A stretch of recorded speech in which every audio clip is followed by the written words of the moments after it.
Hello, and welcome to the Life and Lessons of Me. I think this is episode 13, so ignore the bad luck portion of it. But um, anyway, I'd like to thank everybody for all their support and the continuation of following the podcast and listening and stuff like that. So yeah, I think also I wanted to mention that listener support is active on my podcast. So if you want to send me money to help further the podcast, I can get new equipment and stuff like that. Um, so I'd be grateful if you wanted to, or whatever. So on today's episode, we're going to be talking about selling yourself. So what I mean by selling yourself is that how I see things is more in a logical way, like a business, like running a business, investing in the stock market. Hence my last second to last episode, which was like life is an investment. So go check that one out if you haven't. But basing this next podcast on that, um, you need to sell yourself like a product. Um, so like any business, like on Shark Tank, you know how they have to sell their product to the investors.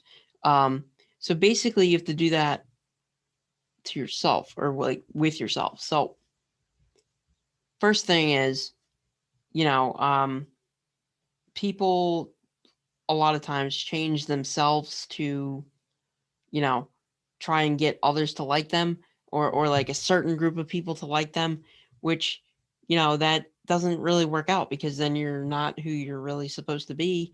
And, being fake sometimes makes your mental state not as good because you know that you're almost lying to yourself. Um, Not necessarily that you're lying to others, it's just you're not necessarily being who you want to be. Um, for example, in high school, all the girls dress the same, they kind of act the same. It's because they want to all be popular. And that's not a bad thing. It's just you need to start to realize that, you are popular within your own niche or however you say it. Um, and that's something that I've come to know now. I have a couple friends who I fit in very well with, and we all love each other, like friends do. And my sister goes, calling her out on this. She goes, "Yeah, they're weird." I'm like, "Weird to you, but not to like So you have friends in certain areas. You're not going to be friends with everybody. You're not going to make everybody like you. That's impossible. That's silly to even say. And people do that, and to no fault of their own, but like you know, people need to see that you don't need everyone to like you, and you just need a couple friends who you're going to hang out with forever. And I think I found that. And so what if my sister thinks they're weird? Like I don't think they're weird. But back to the main point is selling yourself. So you need to realize what you bring to the table and say, well, like, okay, I'm caring, I'm smart, I'm funny, I'll think logically, those are all good qualities to have. And, sometimes people end up not seeing themselves in that same way. Like they think, oh, well, this person's doing this, so I had to do this. And that's like a big fault of comparing yourselves to others and social media, especially. Um, but yeah, so like even though I'm on social media and stuff like that, and I am certainly guilty of comparing myself to others sometimes, um, it's not the way to go. So you need to realize what you bring to the table, what your product is, what you're selling. Um, so as soon as you realize what like what your personality is and how you need to find people like that or who appreciate you for you and blah blah blah. So you need to be like the guys on Shark Tank and be like, well, I bring this to the table, and if you don't want that, then sucks for me, but I'll find other friends, and it is what it is. Like, you're not gonna just have one investor all the time. Like, you're gonna lose friends, you're gonna get new friends, stuff like that.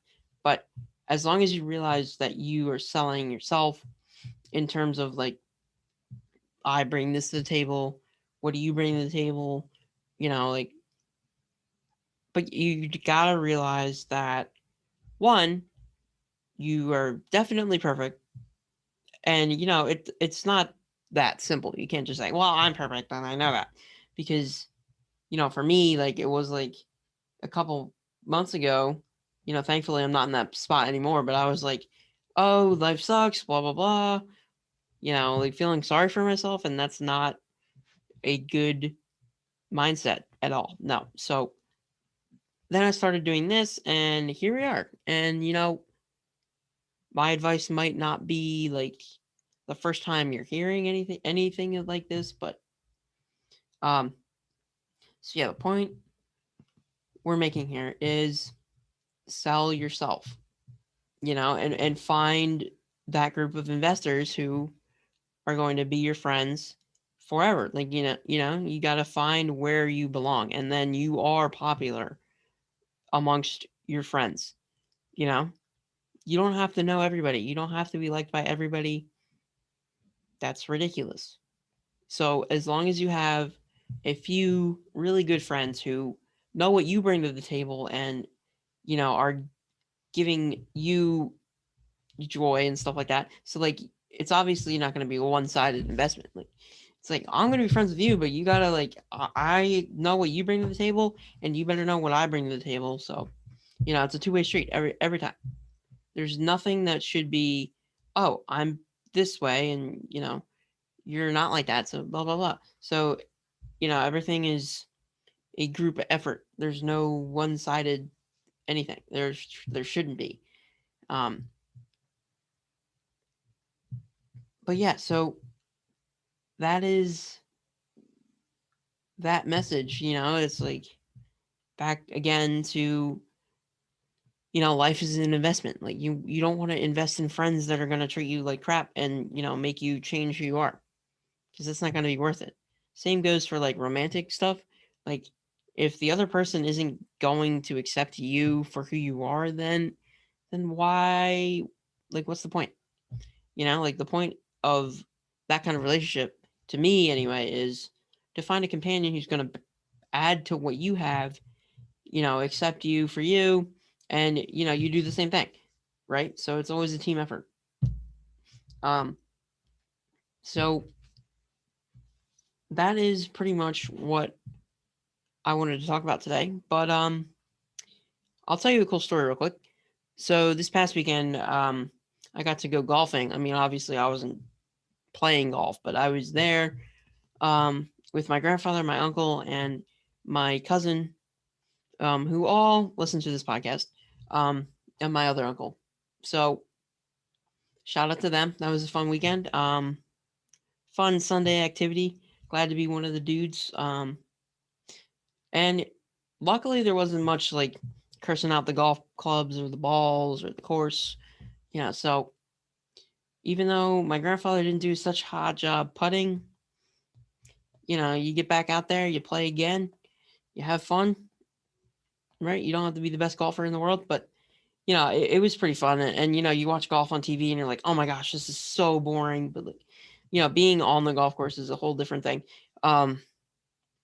And it was pretty fun. So I'm surprised we never thought of that before. I don't know, but now that I'm definitely old enough to participate in that kind of activities, like, um yeah, it's pretty fun. So like, my I think it's my second cousin Cameron. um he and I were never really like close, I would say, just because of the age difference. But now we're still far apart in age, but like, he's in his 20s and I'm almost 20, so like, it's not a big difference. So that's pretty cool to me that we're closer that way. um Shout out to you, Cameron. But yeah, I think that is going to do it for this episode. As always, thank you for listening, and I'll catch you on the next one.